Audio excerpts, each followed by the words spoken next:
ವೀಕ್ಷಕರ ನಮಸ್ತೆ, BN TV ಕನ್ನಡಗೆ ಸ್ವಾಗತ. ಡಾಕ್ಟರ್ ಬ್ರೋ ಯೂಟ್ಯೂಬ್ ಮೂಲಕವೇ ಕನ್ನಡಿಗರ ಮನಗೆದ್ದ ಹುಡುಗ. ಕನ್ನಡಿಗರಿಗೆ ಜಗತ್ತನ್ನು ತೋರಿಸುತ್ತೇನೆ ಎಂದು ಹೊರಟ ಗಗನ ಶ್ರೀನಿವಾಸ್ ಡಾಕ್ಟರ್ ಬ್ರೋ ಆಗಿ ಕನ್ನಡಿಗರ ಮನಗೆದ್ದವರು. ಈಗಾಗಲೂ ಜಗತ್ತಿನ ಹಲವು ದೇಶಗಳನ್ನು ಕನ್ನಡಿಗರಿಗೆ ತೋರಿಸಿದ್ದಾರೆ. ವಿವಾದದಿಂದ ಸದಾ ದೂರವೇ ಇರುವ ಡಾಕ್ಟರ್ ಬ್ರೋ ಮೇಲೆ ಇದೀಗ ಬೆಂಗಳೂರಿನ ಆಟೋ ಮತ್ತು ಕ್ಯಾಬ್ ಚಾಲಕರು ಸಿಟ್ಟಾಗಿದ್ದಾರೆ.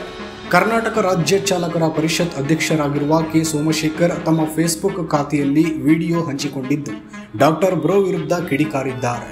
ಡಾಕ್ಟರ್ ಬ್ರೋ ನಮ್ಮ ಯಾತ್ರಿ ಅಪ್ಲಿಕೇಶನ್ ಅನ್ನು ಪ್ರಮೋಟ್ ಮಾಡಿದ್ದೇ ಆಟೋ ಚಾಲಕರ ಆಕ್ರೋಶಕ್ಕೆ ಕಾರಣವಾಗಿದೆ. ಡಾಕ್ಟರ್ ಬ್ರೋ ಹಂಚಿಕೊಂಡಿರುವ ವಿಡಿಯೋದಲ್ಲಿ ನಮ್ಮ ಯಾತ್ರಿ ಕ್ಯಾಬ್ ಆಟೋ ಚಾಲಕರಿಗೆ ವರದಾನವಾಗಿದ್ದು, ಇಲ್ಲಿ ಕಮಿಷನ್ ಇಲ್ಲ, ದಿನಕ್ಕೆ 25 ರೂಪಾಯಿ ಅಥವಾ ಪ್ರಯಾಣಕ್ಕೆ 3.5 ರೂಪಾಯಿ ಮಾತ್ರ ಕಮಿಷನ್ ಪಡೆಯುತ್ತಾರೆ ಎಂದು ಹೇಳಿದ್ದಾರೆ. ಕೆ ಸೋಮಶೇಖರ್ ಆರೋಪವೇನು? ಇನ್ನು ಡಾಕ್ಟರ್ ಬ್ರೋ ತಪ್ಪಾದ ಮಾಹಿತಿ ನೀಡುವ ಮೂಲಕ ಆಟೋ ಕ್ಯಾಬ್ ಚಾಲಕರಿಗೆ ದಾರಿ ತಪ್ಪಿಸಿದ್ದಾರೆ ಎಂದು ಕೆ ಸೋಮಶೇಖರ್ ಆರೋಪಿಸಿದ್ದಾರೆ.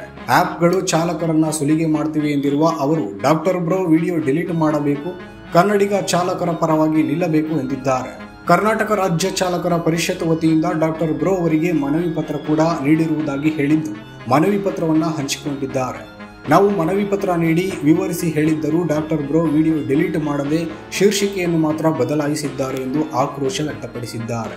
ಆಂಧ್ರದಲ್ಲಿ ಈಗಾಗಲೇ ಬೈಕ್ ಟ್ಯಾಕ್ಸಿ ಇದ್ದು ಬೆಂಗಳೂರಿನಲ್ಲಿ ಕೂಡ ಬರಲಿದ್ದು ಚಾಲಕರಿಗೆ ಮತ್ತಷ್ಟು ಕಷ್ಟವಾಗಲಿದೆ. ಈ ಆ್ಯಪ್ಗಳು ಹೇಗೆಲ್ಲ ಸುಲಿಗೆ ಮಾಡುತ್ತವೆ ಎಂದು ನಿಮ್ಮ ವಿಡಿಯೋಗೆ ಅನೇಕ ಚಾಲಕರು ಕಮೆಂಟ್ ಹಾಕಿದ್ದಾರೆ. ಅದನ್ನು ಒಮ್ಮೆ ನೋಡಿ ಕೂಡಲೇ ಇಂತಹ ಆ್ಯಪ್ ಪ್ರಮೋಟ್ ಮಾಡಿರುವ ವಿಡಿಯೋವನ್ನು ಡಿಲೀಟ್ ಮಾಡಿ ಎಂದು ಮನವಿ ಪತ್ರದಲ್ಲಿ ಒತ್ತಾಯಿಸಲಾಗಿದೆ.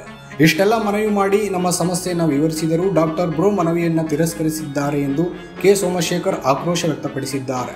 ಫೇಸ್ಬುಕ್ ಖಾತೆಯಲ್ಲಿ ವಿಡಿಯೋ ಹಂಚಿಕೊಂಡಿದ್ದು ಅಷ್ಟು ಜನ ಕಮೆಂಟ್ ಮಾಡಿದ್ದರೂ ವಿಡಿಯೋ ಡಿಲೀಟ್ ಮಾಡದೆ ನೀವು ಸಣ್ಣತನ ತೋರಿಸಿದ್ದೀರಾ, ಹಣಕ್ಕೆ ಮಾತ್ರ ಬೆಲೆ ಕೊಡುವುದು ಎಂದು ಸಾಬೀತು ಮಾಡಿದ್ದೀರಾ ಎಂದಿದ್ದಾರೆ.